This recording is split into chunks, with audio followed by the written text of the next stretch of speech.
Expert की राय जानने से पहले हमने गूगल करके जाना चाहा कि पेट्रोल और डीजल के दाम क्यों बढ़ रहे हैं। देखा तो कई तथ्य सामने आए। उनमें से एक सबसे महत्वपूर्ण चीज जिसे कांग्रेस कभी नहीं बताती वो है ऑयल बॉन्ड्स। अब ये ऑयल बॉन्ड्स क्या हैं और कैसे मोदी सरकार के गले की फांस बन गया है, इसे समझ लेते हैं। आपको जानकर हैरानी होगी कि पेट्रोल डीजल की बढ़ती कीमतों की ज्यादा जिम्मेदारी मोदी सरकार की नहीं बल्कि मनमोहन सिंह सरकार की थी। दरअसल पूर्व में कच्चे तेल के महंगा होने पर उसका पूरा बोझ आम जनता पर नहीं डाला जाता था, बल्कि सब्सिडी की व्यवस्था होती थी और इस सब्सिडी की राशि के बदले तेल कंपनियों को ऑयल बॉन्ड्स जारी किए जाते थे। इन बॉन्ड्स का मैच्योरिटी पीरियड 10 से 20 वर्ष का होता था। सरल भाषा में बताएं तो उस समय की यूपीए सरकार ने तेल कंपनियों को कहा कि हम आपको सब्सिडी नहीं दे सकते, लेकिन फिर भी आप तेल की कीमतें मत बढ़ाओ। इसकी भरपाई के लिए हम आपको बॉन्ड जारी कर रहे हैं जो हम धीरे धीरे चुका देंगे। ऐसा करने से जनता भी खुश हो गई और तेल कंपनियों को भी लगा कि पेट्रोल और डीजल की कीमतें ना बढ़ा के फौरी तौर पर भले ही नुकसान हो जाए, पर 10 से 20 सालों बाद तो पैसा ब्याज सहित वापस आ ही जाएगा। ये बर्बादी का पेड़ जो कांग्रेस उस समय लगा गई, उसके कड़वे फल बीजेपी के खाते में आ गए।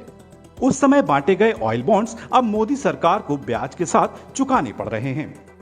चलिए अब आपको बताते हैं कि मोदी सरकार पर इन बॉन्ड्स का कितना बोझ है और उसे वो किस तरह से चुकाएगी। पिछली सरकारों ने 1.31 लाख करोड़ के ऑयल बॉन्ड्स जारी किए। इन बॉन्ड्स का भुगतान केंद्र सरकार को अक्टूबर 2021 से मार्च 2026 तक करना होगा। इस साल केंद्र को बॉन्ड्स पर करीब 20,000 करोड़ रुपए का ही ब्याज चुकाना होगा। वित्त मंत्रालय ने जो आंकड़े दिए हैं उसमें बताया गया है कि इस साल अक्टूबर-नवंबर में केंद्र 5-5 हजार करोड़ के बॉन्ड्स का पेमेंट करेगा। इसके बाद साल 2023 में केंद्र 22,000 करोड़ रुपए के बॉन्ड्स का भुगतान करेगा। साल 2024 में 40,000 करोड़ के बॉन्ड्स का पेमेंट करेगा और साल 2026 में 37,000 करोड़ के बॉन्ड्स की केंद्र अदायगी करेगा। कुछ सरकारी सूत्रों के अनुसार मोदी सरकार के पिछले 7 सालों में इन बॉन्ड्स पर 70,000 करोड़ का ब्याज दिया गया।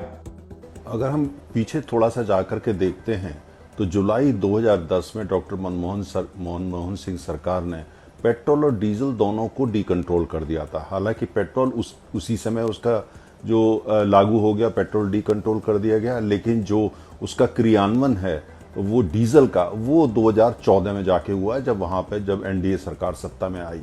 लेकिन 2010 से 2014 तक का आप इतिहास देखें, कीमतें बढ़ी थी लेकिन उसके बावजूद डीजल के ऊपर सब्सिडी चलती रही। अर्थात उस समय की सरकार ने उसकी कीमत को नियंत्रण में रखा।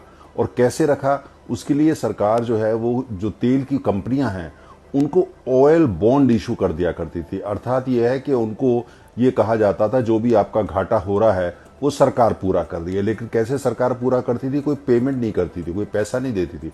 ऑयल बॉन्ड दे दिए और कंपनियां जाकर के वो बैंकों में भुनाया करती थी। लेकिन उसका नतीजा ऑयल बॉन्ड का मत ये था, उसका जो भुगतान है वो आने वाली सरकारें करेंगी। अर्थात 5 साल बाद, 6 साल बाद, 8 साल बाद जो भी सरकार सत्ता में आएगी वो करेगी।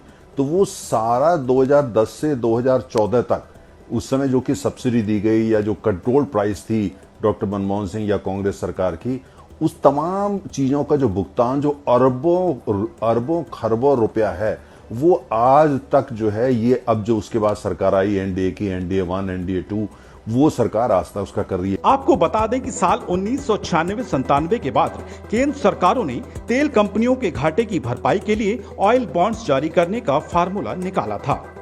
ऑयल बॉन्ड्स जारी कर तत्कालीन यूपीए सरकार ने फौरी तौर पर तो ग्राहकों के लिए दाम स्थिर कर रखा था, लेकिन अब उसका भुगतान आम ग्राहकों की जेब से ही होना है।